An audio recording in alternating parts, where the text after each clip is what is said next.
नमस्कार, स्वागत है आप सभी का विश्व लोक स्वामी न्यूज़ में। मैं हूं आपके साथ वंदना। आइए रुक करते हैं आज की खबरों की ओर।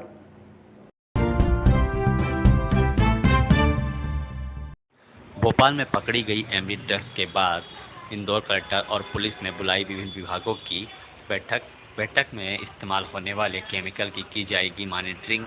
कलेक्टर ने 5 सदस्य कमेटी बनाने के दिए निर्देश। भोपाल में पकड़ी गई एमडी ड्रग्स मामले के बाद इंदौर जिला प्रशासन और पुलिस के द्वारा भी सख्ती शुरू कर दी गई है, जिसको लेकर आज कलेक्टर आशीष सिंह के द्वारा एक बैठक ली गई, जिसमें पुलिस, स्वास्थ्य विभाग, आबकारी सहित अन्य विभाग शामिल हुए, जिनमें सभी अधिकारियों को कलेक्टर और एडिशनल पुलिस कमिश्नर के द्वारा निर्देशित किया गया कि वह अपने स्तर पर उन सभी फैक्ट्रियों की जांच और निगरानी करें जिनमें केमिकल का इस्तेमाल होता है, और सुनिश्चित करें कि उनके पास जो केमिकल आ रहा है उसका उपयोग सही चीज़ों को बनाने में किया जा रहा है। इसके लिए उनको लाइसेंस दिया गया है और उसका किसी भी तरीके से दुरुपयोग ना हो। इसको लेकर कलेक्टर ने 5 सदस्य कमेटी बनाने के निर्देश भी दिए हैं, जिसमें एसडीएम, एसीपी, आबकारी और उद्योग के लोग शामिल होंगे, जो फैक्ट्री में केमिकल की सही उपयोग को सुनिश्चित करेंगे। वहीं इसमें शहर की सभी फैक्ट्री में सघन चेकिंग की जा रही है। सर, ड्रग्स के खिलाफ लगातार इंदौर में कार्रवाई का दौर जारी है। कलेक्टर साहब के साथ एक बैठक की गई है। किस तरीके से अब इसको इम्प्लीमेंट किया जाएगा? प्लान ऑफ एक्शन क्या होगा पुलिस को?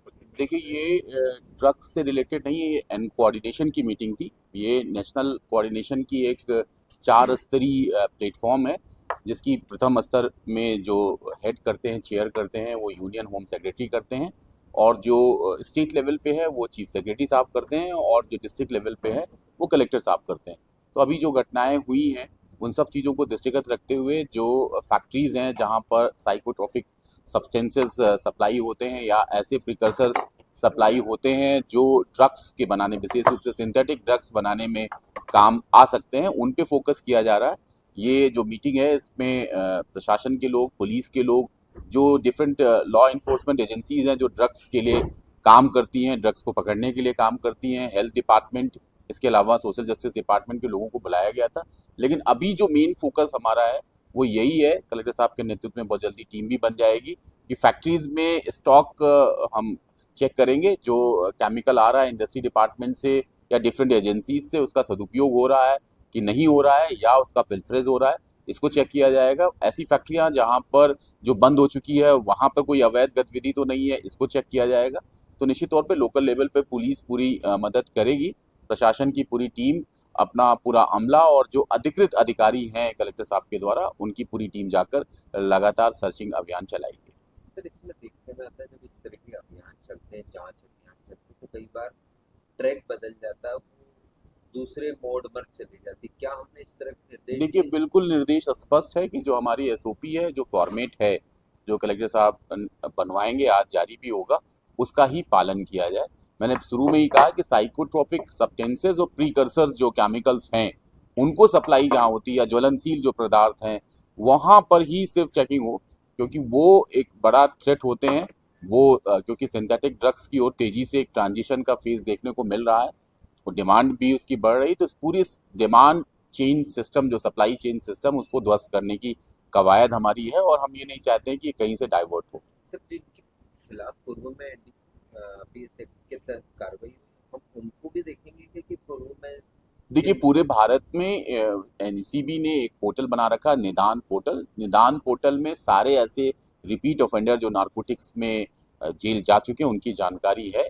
हम लगातार उस पर काम कर रहे हैं। मुझे लगता है कि इंदौर कमिश्नरी पुलिस ने पूरे मध्य प्रदेश में सबसे ज़्यादा पिट एनडीपीएस की कार्रवाई की है ऐसे रिपीट ऑफेंडर्स की, और हम लगातार कार्रवाई कर रहे हैं। और माननीय मुख्यमंत्री जी और सीपी साहब के निर्देश में लगातार हमारे जो डीसीपी साहबान हैं वो जमानत निरस्तीकरण भी जो नार्को ऑफेंडर्स हैं उनका करवा रहे हैं।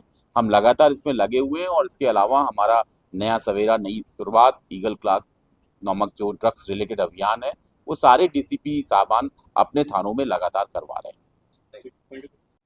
सर, आज महत्वपूर्ण बैठक क्या कुछ तय किया गया, किस तरीके से जांच की गई? देखिए, आज सभी विभागों की एक बैठक मेरे द्वारा और एडिशनल सीपी अमित सिंह साहब के द्वारा ली गई है, और हमारा जो उद्देश्य है कि जितनी भी फैक्ट्रियां जिनमें कुछ इस तरीके की चीज़ें यूज़ होती हैं, जो ऐसे कुछ केमिकल्स हैं जो किसी ड्रग्स के बनाने में भी काम आ सकते हैं। कुछ ऐसे सब्सटेंसेस रहते हैं जो ज्वलनशील होते हैं, विस्फोटक होते हैं, या फिर कुछ ऐसे भी रसायन रहते हैं जो विष के रूप में भी प्रयोग होते हैं। तो ज़्यादातर ये सभी लाइसेंसिंग के आधार पर ही मिलते हैं।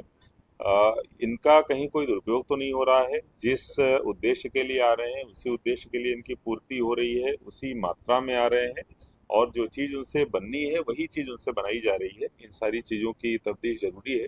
इसके लिए एक संयुक्त टीम जो है वो बनाई गई है, जिसमें एसडीएम के साथ साथ संबंधित जो एसीपी हैं वो रहेंगे, और उनके साथ साथ 3 डिपार्टमेंट्स के लोग, एक तो जो ड्रग इंस्पेक्टर्स हैं वो रहेंगे, आबकारी के लोग रहेंगे, और इसके अलावा जो मैनेजर होते हैं डीआईसी के उद्योग के वो रहेंगे। तो ये 5 लोगों की टीम बनेगी जो इस प्रकार की जो फैक्ट्रियां हैं उनको जाके चेक करेगी और ये देखेगी कि कोई भी ऐसा केमिकल या रसायन या इस प्रकार का कोई ज्वलनशील जो सामग्री है उसका विधिवत रखरखाव हो रहा है, उसका प्रॉपर यूज़ हो रहा है, उसका किसी तरीके से कोई दुरुपयोग या पिलफेज नहीं हो रहा है। ये टीम सुनिश्चित करेगी।